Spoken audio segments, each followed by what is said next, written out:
Hello students, कल हम लोग एफआईआर फिल्टर डिजाइन स्टार्ट किए थे जिसमें हमने देखा था कि एफआईआर फिल्टर डिजाइनिंग के लिए एक कंडीशन है जो है लीनियर फेज फिल्टरिंग।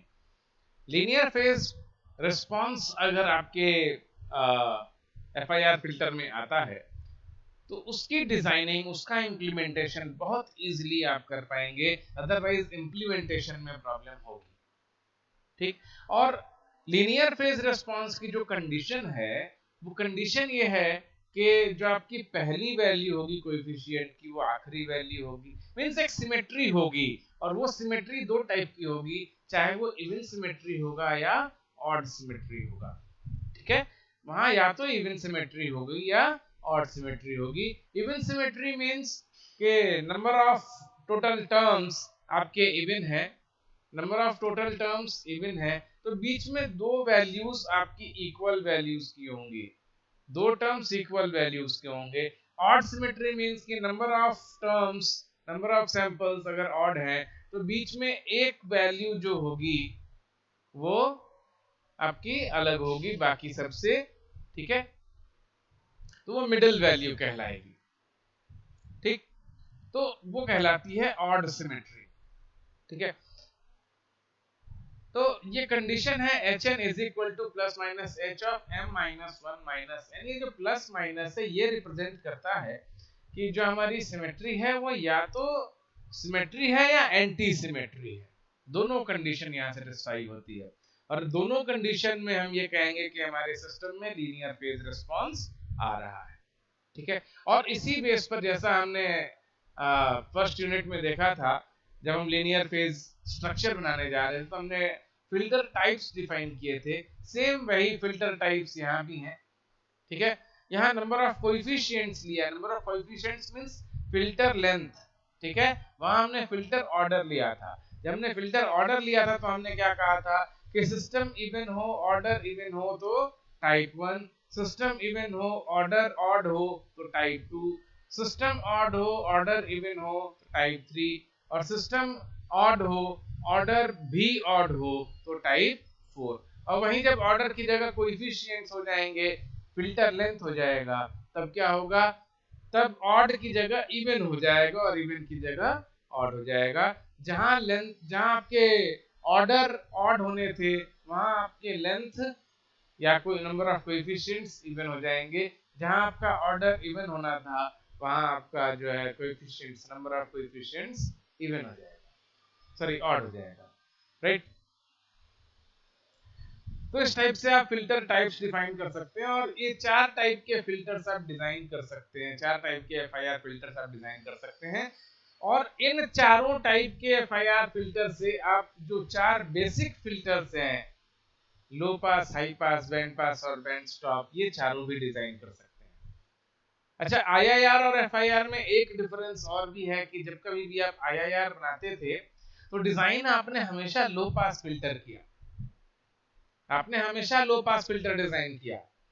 फिर उसके बाद आपने फ्रीक्वेंसी ट्रांसफॉर्मेशन यूज करके low pass, band pass, high pass, band stop filter design किए। ठीक है, लेकिन एफआईआर के केस में हम directly low pass, high pass, band pass, band stop filter design कर सकते हैं। ठीक है, ये चीजें हम क्लियरली डिजाइन कर सकते हैं। So frequency response of an FIR filter, frequency response of an FIR filter, जो हमारा एचएन है, यहां जो हमारा एचएन आ रहा है, इस एचएन को हमने क्या लिया, जेड ट्रांसफॉर्म। इसका जो हमने जेड ट्रांसफॉर्म लिया तो वो जेड ट्रांसफॉर्म कैसा आएगा, इस टाइप का आएगा। एच जेड जो हमारा आएगा वो क्या बनेगा, summation n is equal to 0 to n minus 1 H N Z raise to minus n। और जैसे ही हमने z को e raise to j omega put कर दिया, ये क्या बन जाता है, h of e raise to j omega which is equal to n is equal to 0 to n minus 1 hn e raised to minus j omega n। ये basically dtft भी है, dtft, ठीक ना, डिस्क्रीट टाइम फूरियर ट्रांसफॉर्म। तो जब कभी भी आप z को e raise to j omega put करते हैं वो क्या बन जाता है transform, DTFT, discrete time Fourier transform. ठीक है जी। तो यह है आपका फ्रीक्वेंसी रिस्पांस, इसी को बोलते हैं फ्रीक्वेंसी रिस्पांस। जब आप किसी इंपल्स रिस्पांस को, टाइम डोमेन वाले इंपल्स रिस्पांस को आप फ्रीक्वेंसी डोमेन में कन्वर्ट करते हैं तो वो क्या कहलाता है, फ्रीक्वेंसी रिस्पांस। उसको जब एक्सपैंड करेंगे, इसको जब आप एक्सपैंड करेंगे तो एक्सपेंशन में आपका जो टर्म आएगा वो क्या बनेगा, e raise to omega plus 2 pi z is equal to e raise to omega plus 2 pi जब हम करते हैं, क्योंकि e raise to minus J 2 pi k is equal to 1 होगा हमेशा ही।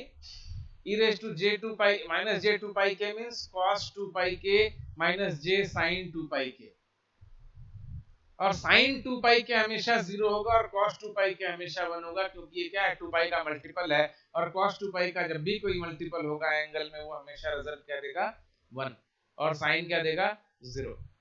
इसलिए इसका रिजल्टेंट क्या आएगा, e raise to minus J 2 pi के की वैल्यू क्या आएगी, 1। ठीक, तो यहां से जो आपका रिलेशन निकल के आता है वो रिलेशन आता है n is equal to 0 to n minus 1 hn e raised to minus j omega n। ठीक है, therefore e raised to j omega plus 2 pi k is equal to h of e raised to j omega।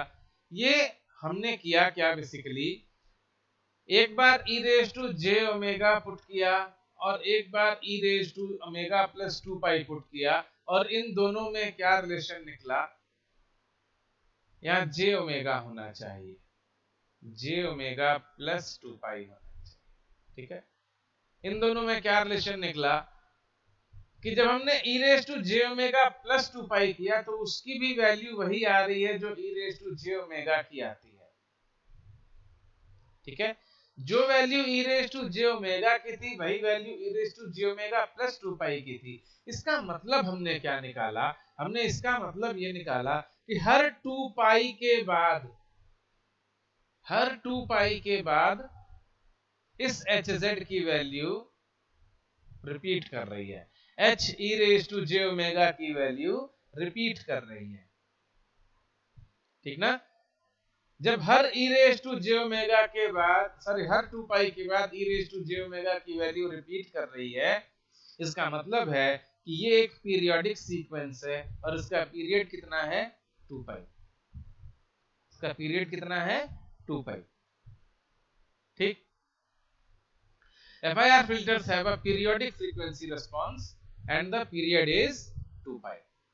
वैसे भी जब कभी भी आप DTFT लेते हैं किसी सीक्वेंस का, डिस्क्रीट टाइम फॉरियर ट्रांसफॉर्म जब आप लेते हैं, तो मैं आपको थोड़ा सा रिमाइंड कराना चाहूंगा, जब आप कंटिन्यूअस टाइम फॉरियर ट्रांसफॉर्म लेते हैं तो आपका जो इनपुट सीक्वेंस होगा, इनपुट वैल्यू जो होगी वो क्या होगा, इनपुट सिग्नल कैसा होगा, इनपुट सिग्नल होगा कंटिन्यूअस टाइम ए पीरियोडिक सिग्नल, और उसका जो आउटपुट आता है वो क्या आता है, CTFT की बात कर रहा हूं, CTFT continuous time Fourier transform, जिसको कि आप जनरली फॉरियर ट्रांसफॉर्म कहते हैं, उसका जो रिस्पांस आता है, आउटपुट आता है, वो कैसा आता है, उसका आउटपुट आता है कंटिन्यूअस टाइम पीरियोडिक सिग्नल। ध्यान देना, कंटिन्यूअस टाइम ए पीरियोडिक सिग्नल का कंटिन्यूअस टाइम पीरियोडिक सिग्नल आपके पास फॉरियर ट्रांसफॉर्म आता है। ठीक ना, और जब आप उसका DTFT करते हैं, डिस्क्रीट टाइम फॉरियर ट्रांसफॉर्म, तो इनपुट आपका डिस्क्रीट है, आउटपुट फिर से कंटिन्यूअस होता है। सॉरी, मैं थोड़ा सा कंफ्यूज हो गया। CTFT जब आप लेते हैं तो इनपुट कैसा है, इनपुट है आपका ए पीरियोडिक एंड कंटिन्यूअस, आउटपुट भी कैसा आता है, कंटिन्यूअस एंड ए पीरियोडिक। लेकिन जब आप डिस्क्रीट टाइम का सिग्नल लेते हैं इनपुट में, और उसका फूरियर ट्रांसफॉर्म करते हैं, वो कैसा होता है, डिस्क्रीट टाइम ए पीरियोडिक। ठीक है, अब उसका जो आपका आउटपुट आता है वो कैसा आता है, कॉन्टिन्यूअस पीरियोडिक, कॉन्टिन्यूअस पीरियोडिक। ठीक है, तो इस तरीके से जो आपका DTFT का सिग्नल आ रहा है वो कैसा आया, कॉन्टिन्यूअस पीरियोडिक सिग्नल आया। अब जब उसको हमें डिस्क्रीट में यूज करना है, DSP में यूज करना है, तो हम क्या करेंगे, उसको सैंपल करते हैं। सैंपल किस पर करते हैं, 2 पाई k पर करते हैं। Omega is equal to 2 pi k by n से हम उसको सैंपल करते हैं, और तब हमें क्या मिलता है, हमारा डिस्क्रीट सैंपल। ठीक है, तो वो बात की बात है, और वहीं से हमारा FIR फिल्टर भी डिजाइन होगा, तो वो एक अलग मेथड है। फ्रीक्वेंसी रेस्पॉन्स कैसा रहा, अभी हमारा फ्रीक्वेंसी रेस्पॉन्स पीरियोडिक रेस्पॉन्स है, और उसका एक पीरियड क्या बनेगा, h⁻j⍵। ठीक, मतलब अगर xn आपका इस टाइप का हो, जो यहाँ गिवन है, xn इस टाइप का हो, एक पल्स ट्रेन हो, ठीक है, और उसको आपने FIR फिल्टर से पास कराया है। FIR फिल्टर, कौन सा FIR फिल्टर, लो पास FIR फिल्टर। लो पास FIR फिल्टर से आपने इसको पास कराया है, तो इसका रिस्पॉन्स कैसा होगा, yn और आपका जो फ्रीक्वेंसी में रिस्पॉन्स आएगा वो कैसा आएगा, कुछ जितना दूर आपको पास करना है उतनी दूर तक आपको हाई मिलेगा, उसके बाद ये धीरे धीरे रिड्यूस होने लगेगा और आपको फाइनली 0 मिल जाएगा। ठीक ना, फाइनली आपको 0 मिल जाएगा fs/2 तक, fs/2 तक आपको ये 0 मिल जाएगा। ठीक है,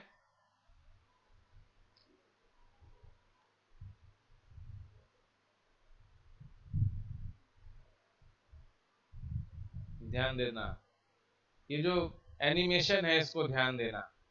मैं एक बार फिर से स्टार्ट करता हूं।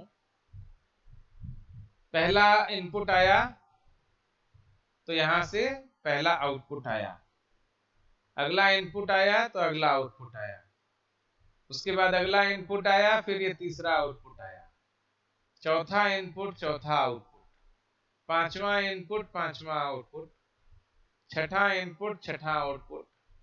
अब इसके बाद से आपकी वैल्यू डिक्रीज करेगी, सातवें में आपकी वैल्यू डिक्रीज कर रही है, क्योंकि आपने जो अपना पास बैंड रखा है वो यहीं तक का रखा है। ठीक है, फिर उसके बाद अगली वैल्यू पर ये और कम होगा, इसके बाद वाली वैल्यू पर और कम होगा, फिर यहाँ पर आपका 0 हो जाएगा। क्यों, क्योंकि हमने जो अपना सैंपल माना है, जो हमारा फिल्टर का लेंथ माना है, वो fs/2 तक ही माना है, उससे ज्यादा नहीं रखा है। इसके आगे की सारी वैल्यू 0 होंगी, इस वजह से ये रिस्पॉन्स आपका ऐसा आ रहा है। ठीक है,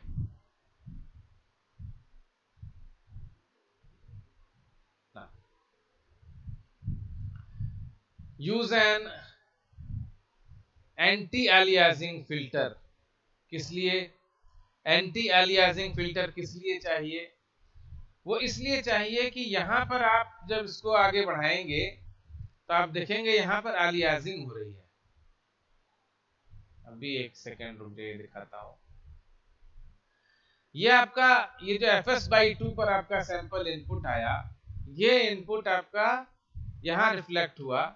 ठीक, अगली बार ये फिर से इस पोजीशन पर, इसके पिछले वाले पोजीशन पर आता है, ये वाला सैंपल आपका रिफ्लेक्ट होगा, इसके लिए नेक्स्ट वैल्यू के लिए यहाँ पर रिफ्लेक्ट होगा, फिर ये वाली जो वैल्यू है वो यहाँ पर रिफ्लेक्ट होगी, फिर ये वाली जो वैल्यू है वो यहाँ रिफ्लेक्ट होगी। ये हो क्या रहा है, ये इसके fs/2 के बाद की जो वैल्यूज हैं, ये सारी वैल्यूज इधर रिफ्लेक्ट हो रही हैं रिवर्स में। तो ये क्या कर रहा है, ये ओवरलैप हो रही हैं। ये जो यहाँ पर आपकी वैल्यूज हैं जो इन सिग्नल्स की थी, इन सिग्नल्स की जो वैल्यूज थी, उन्हीं पर ये वाली वैल्यूज ओवरलैप हो रही हैं। ठीक ना, तो उस ओवरलैपिंग को हटाने के लिए एंटी एलियासिंग फिल्टर पहले लगाया जाता है। बेसिकली है कुछ नहीं, एंटी एलियासिंग फिल्टर हम नाइक्विस्ट क्राइटेरिया का यूज करते हैं। ठीक है, हम अपने सैंपल्स का रेट बढ़ा लेते हैं, ठीक है, और उसके बाद फिर हम उसको सैंपलिंग करते हैं, तब वो अलियासिंग नहीं आती है, ठीक है, और फिर हमारा फिल्टर जैसा हमारा डिजायर्ड फिल्टर चाहिए वैसा डिजायर्ड फिल्टर बनता है। ठीक ना। Filter design, filter design techniques, बहुत सारी टेक्निक्स हैं फिल्टर डिजाइनिंग की। एक है इंपल्स रिस्पांस ट्रंकेशन, बेसिकली करते हम यही हैं, जो आपके सिलेबस में मेथड है उसमें भी हम यही काम करेंगे, लेकिन ये इंपल्स रिस्पांस ट्रंकेशन एक तरीके से फ्रीक्वेंसी सैंपलिंग मेथड है, ठीक ना, फ्रीक्वेंसी सैंपलिंग मेथड है, सिंपलेस्ट मेथड है। इसमें करना क्या है कि जो आपका इंपल्स रिस्पांस आ रहा है उसको हम ट्रंकेट कर देते हैं, ठीक है, उसको हम सिंपली ट्रंकेट कर देते हैं और कुछ नहीं करते।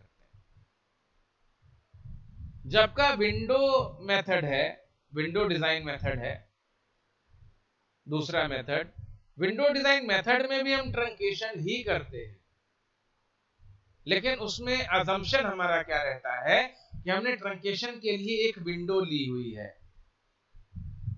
ठीक है, ट्रंकेशन के लिए हमने एक विंडो ली हुई है, ये हमारा अजम्पशन रहता है। तीसरा मेथड है ऑप्टिमल फिल्टर डिजाइन। ये अभी तक में एफआईआर फिल्टर डिजाइन का बेस्ट मेथड है, ऑप्टिमल फिल्टर डिजाइन, क्योंकि इंपल्स रिस्पांस ट्रंकेशन में जो मेथड था हमारे पास उसका एडवांस्ड वर्जन था विंडोइंग मेथड, और विंडोइंग में जो कुछ प्रॉब्लम्स आई उनका रिमूवल था ऑप्टिमल फिल्टर डिजाइन मेथड में। तो अभी तक का बेस्ट मेथड यही है, ऑप्टिमल फिल्टर डिजाइन, लेकिन आपके सिलेबस में जो है विंडोइंग मेथड सिर्फ गिवन है, आपको विंडोइंग मेथड पढ़ना है। यहां हम आपको इंपल्स रिस्पांस ट्रंकेशन का थोड़ा सा आइडिया देंगे, ठीक है, थोड़ा सा इसका आइडिया देंगे, उसके बाद फिर हम लोग विंडोइंग मेथड पर आगे बढ़ चलेंगे। So impulse response truncation is the simplest design method and has undesirable frequency domain characteristics, which is not very useful. And window design method is the simplest and convenient, but optimal method is required. ठीक है, impulse response truncation, impulse response truncation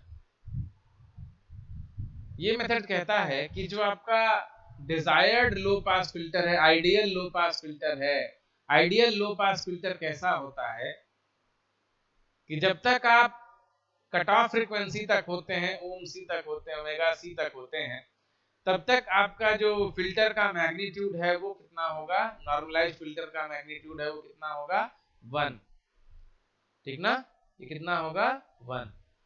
और जब आप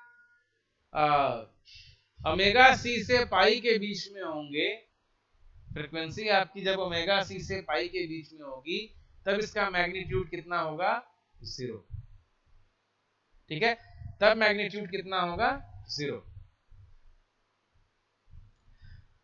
तो यह है आपका ideal filter का, आइडियल लो पास फिल्टर का फ्रीक्वेंसी रेस्पॉन्स। और अगर इसको हम टाइम डोमेन में कन्वर्ट करें, मींस इसका इनवर्स फूरियर लें, तो इनवर्स डीटीएफटी लेने पर हमें क्या मिलता है, HDN is equal to omega C upon pi sine omega C N divided by omega C N. आप इसका इनवर्स लो पास फिल्टर लेकर देखेंगे, वैल्यू यही आएगी, ठीक है, omega C sine omega C N divided by omega C N. The desired impulse response has a sinc shape. ये क्या है? एक सिंक फंक्शन है, sine theta by theta sinc function है, और ये सिंक शेप बनेगा which is non causal and indefinite in duration. और जो सिस्टम नॉन कॉजल होता है और इनफाइनाइट तक जाता है, वो सिस्टम इम्प्लीमेंटेशन लायक नहीं होता, उसका हम इम्प्लीमेंट नहीं कर सकते। This system can not be implemented. ठीक, तो इसको इम्प्लीमेंटेड बनाने के लिए, इसको इम्प्लीमेंट करने के लिए हमें इसको बाउंड करना पड़ेगा, लिमिट करना पड़ेगा। ठीक है, इसको ट्रंकेट करना पड़ेगा, और यही मेथड है ट्रंकेशन का। ये जो इंपल्स रिस्पांस है आपका, इसको जब हम ट्रंकेट कर देंगे, मान लीजिए इधर हमने इसको यहां ट्रंकेट किया और इसको इधर यहां ट्रंकेट किया, अब जो आपका फिल्टर बना ये बनेगा आपका FIR लो पास फिल्टर। ठीक है, since Hn is infinite in duration, therefore to compute any sample of the output we need to know all samples of the input, both in the past and in the future, and which is unacceptable. So what if we just clip off the sink at some large n? किसी एक extent पर क्यों ना हम उसको clip कर दें, जैसे हमने यहां पर इसको क्लिप किया, ऐसे ही हम उसको क्यों ना कहीं क्लिप कर दें, कट कर दें, जिससे कि हमारा जो सैंपल है वो काउंटेड सैंपल आ जाए, फाइनाइट आ जाए, इनफाइनाइट ना रहे। ठीक, बेसिकली हमें फाइनाइट ही तो बनाना है, तो हमने उसको ट्रंकेट कर दिया। तब जो Hn हमारा बनता है वो क्या बनता है? Sine n omega c by n pi for mod of n less than equals L and 0 otherwise। ठीक ना?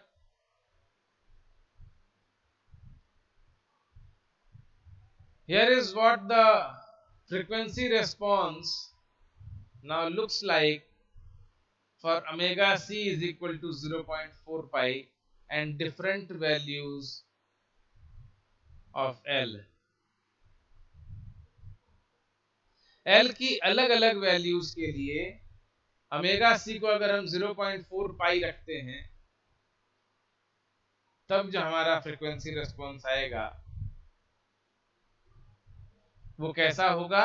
It is observed that ripples in both pass band and stop band occurs and transition not abrupt। मतलब कि अगर हम एक frequency fix कर दें, cut off frequency fix कर दें, और L को भी हम फिक्स कर दें, बाउंड कर दें, मीन्स हमने किया क्या? बेसिकली इसको क्लिप कर दिया, एक यहां से और एक यहां से, इसको हमने क्लिप कर दिया।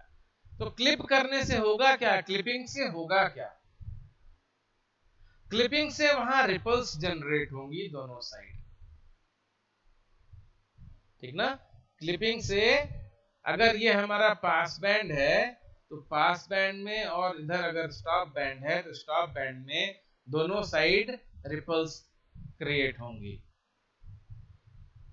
ठीक है, कुछ रिपल्स इनकी वजह से, जो यहाँ रिपल्स दिख रहे हैं, इनकी वजह से होंगे, और कुछ रिपल्स जो इधर बाहर हैं इनकी वजह से होंगे। ठीक है, तो रिपल्स आएंगे, पास बैंड और स्टॉप बैंड दोनों में आएंगे, और इसीलिए FIR फिल्टर में पास बैंड और स्टॉप बैंड दोनों में ही आपके रिपल्स होते हैं, जबकि IIR फिल्टर में जब आप बटरवर्थ बनाते हैं तो कहीं भी आपको रिपल्स नहीं दिखते हैं, दोनों ही फ्लैटेंड रिस्पांस होता है, इसलिए उसको maximally flat magnitude response filter कहते हैं। और जो आपका चेबिशेव फिल्टर है उसके रिस्पांस में आप देखते हैं कि या तो पास बैंड में या स्टॉप बैंड में रिपल्स होते हैं। अगर पास बैंड में है तो स्टॉप बैंड में नहीं होगा, स्टॉप बैंड में है तो पास बैंड में नहीं होगा। लेकिन एफआईआर के केस में ऐसा नहीं है। एफआईआर फिल्टर में पास बैंड और स्टॉप बैंड दोनों में ही रिपल्स होते हैं और ट्रांजिशन विड्थ बड़ा होगा। अब हमारा काम क्या है, जब हम डिजाइनिंग करते हैं तो हमारा एम क्या है, हमारा टारगेट क्या है? टारगेट ये है कि हम उस ट्रांजिशन विड्थ को रिड्यूस कर सकें और जो रिपल्स है उसको रिड्यूस कर सकें। जितना मैक्सिमम पॉसिबल हो सकता है उतना हम रिपल्स को रिड्यूस करें और ट्रांजिशन विड्थ को रिड्यूस करें। लेकिन एक लिमिट ऐसी आती है, जब आप ट्रांजिशन विड्थ रिड्यूस करते हैं तो रिपल्स बढ़ते हैं, जब रिपल्स रिड्यूस करते हैं तो विड्थ बढ़ता है। ठीक है, तो हमें कहीं ना कहीं एक जगह जाकर कॉम्प्रोमाइज करना पड़ता है कि हम क्या करें जिससे कि हमारा फिल्टर लगभग ऑप्टिमल बन सके, लगभग आइडियल बन सके।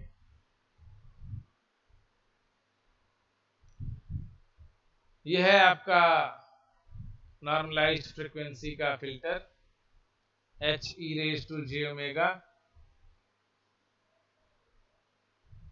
ठीक है, इस फिल्टर को हमने फाइंड आउट किया है आफ्टर ट्रंकेशन। आफ्टर ट्रंकेशन हमने इसको फाइंड आउट किया है। अब जैसे जैसे इसमें हम नंबर ऑफ सैंपल्स बढ़ाते जाएंगे, नंबर ऑफ सैंपल्स हम जैसे जैसे बढ़ाते जाएंगे रिपल्स इसमें बढ़ते जाएंगे। आप ध्यान देंगे यहां पर अभी रिपल्स कम है, यहां पर रिपल्स ज्यादा हैं, यहां पर रिपल्स ज्यादा हैं, यहां भी रिपल्स बहुत ज्यादा हैं। ठीक, लेकिन जैसे जैसे हम रिपल्स बढ़ाते हैं, सैंपल्स बढ़ाते जाते हैं, ये जो है आपका एक स्क्वायर वेव को टेंड करने लगता है, पल्स शेप को टेंड करने लगता है। और अब जो आपका यहाँ लॉस हो रहा था वो लॉस पूरा पूरा इस स्पाइक में नजर आता है। ठीक है, बेसिकली ये है क्या, ये है यही जिसका ट्रांजिशन बैंड बड़ा है। जब हम रिपल्स बढ़ाएंगे तो ट्रांजिशन विड्थ कम होगा। दिख रहा है आपको पिक्चर्स में कि जैसे जैसे हमने रिपल्स इंक्रीज किया वैसे वैसे आपका ट्रांजिशन विड्थ रिड्यूस हो रहा है। रिपल्स इंक्रीज करने का मतलब जैसे जैसे हम फिल्टर ऑर्डर बढ़ाते जाते हैं वैसे वैसे हमारा ट्रांजिशन विड्थ घटता जाता है, लेकिन नंबर ऑफ रिपल्स बढ़ते जाते हैं। ठीक है, यहां आप देखेंगे m = 15, यहाँ m = 30, यहाँ m 200, यहाँ m 1000। तो जैसे जैसे हम n बढ़ाएंगे, ऑर्डर बढ़ाएंगे, वैसे वैसे हमारा फिल्टर का जो रिस्पांस है वो आइडियल की ओर टेंड करेगा। लेकिन एरर भी होगा, रिपल्स भी होंगे, उन्हीं रिपल्स को हमें रिड्यूस करना है ना। Truncation is just pre multiplication bye a rectangular window. Truncation क्या है, हमने किया क्या ट्रंकेशन में? ये हमारा HN है ना, HDN। इस HDN को हमने बेसिकली किया क्या, एक यहां कट किया और एक यहां कट किया। ठीक है, अलग अलग जगह हमने उसको कट किया, कुछ अलग मेथड से कट किया। और विंडो मेथड क्या है कि उसको कट करने के लिए हमने एक विंडो बना लिया है। ठीक, उसको कट करने के लिए हमने एक विंडो बना लिया है और हमने ये मान लिया है कि उस विंडो से हमने जैसे ही इसको मल्टीप्लाई किया इस HDN को, ये कट हो गया। ठीक है, जैसे मान लो कि एक पेड़ है उसको काटना है, तो एक तरीका है कि आप उसको आरी से काटें। वो तरीका ठीक तो है, कट तो जाएगा, लेकिन उसमें एरर्स बहुत आएंगे, टाइम टेकिंग ज्यादा होगा। दूसरा तरीका है कि हम वो मशीन लेते आए जो सीधे पेड़ों को काट देती है, तो उसकी स्मूथनेस और डिले दोनों इंप्रूव हो जाएंगे प्रोसेस की, ठीक ना। वही चीज यहां पर विंडो में आती है कि ट्रंकेशन मेथड ही यहां भी चूज करना है, लेकिन हमने अज्यूम क्या कर लिया कि वहां क्या है, एक विंडो है। कैसी विंडो? विंडो ऐसी जिसका फंक्शन कैसा हो, wn is equal to 1 for n is equal to 0 to m minus 1 and 0 otherwise। मतलब ये कि 0 से m minus 1 के बीच में इधर तो आपका नेगेटिव वाला पोर्शन है, इसके इधर तो नेगेटिव वाला पोर्शन है, इधर 0 से n minus 1 m minus 1 यहां तक इसकी वैल्यू 1 है विंडो की, ठीक ना। और इसके बाद इसकी वैल्यू क्या है, 0। ऐसे जब हम नेगेटिव पोर्शन में आएंगे तो यहां तक इसकी वैल्यू 1 है, लेकिन इसके आगे इधर 0, ठीक है। तो ये हम मान के चल रहे हैं कि हमारा ये ऐसा विंडो है, और जब इस विंडो का मल्टीप्लिकेशन हम इसके साथ करेंगे तो क्या होगा, 0 के साथ ये सारी वैल्यूज मल्टीप्लाई होंगी, ये सब 0 हो जाएंगी, और 1 के साथ ये सारी मल्टीप्लाई होंगी, तो जो वैल्यूज हैं वही रह जाएंगी, ठीक है। तो इस तरीके से आपका विंडो डिजाइन मेथड से फिल्टर डिजाइन हो सकता है, FIR फिल्टर, ठीक है। तो ये लो पास फिल्टर के लिए विंडो है, हाई पास के लिए, बैंड पास के लिए अलग अलग विंडो फंक्शंस होते हैं, और अलग अलग विंडो फंक्शंस का यूज हमें अलग अलग जगह करना है। अलग अलग क्या, बेसिकली उनकी रेंज चेंज हो जाती है, ठीक है। आज के लिए इतना ही, आगे हम अगले लेक्चर में चलेंगे। Thank you.